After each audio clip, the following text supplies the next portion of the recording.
হে আল্লাহ, আমি আব্দুল্লাহ খুশিতে থাকবার চাই।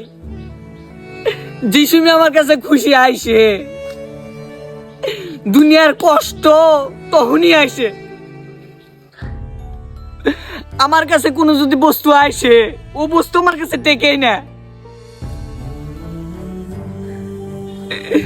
আমি খায়া না খায়া টেহা জোগায়া একটা বস্তু কিনছিলাম,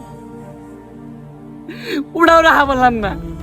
কে আমার কি হক নাই?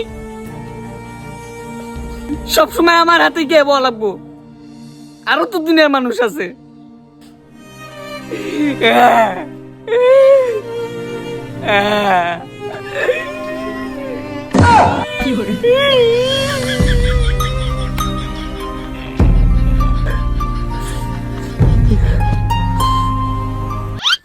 হ্যাঁ, এই সিগারেটের জন্য তুই এত কান্দি?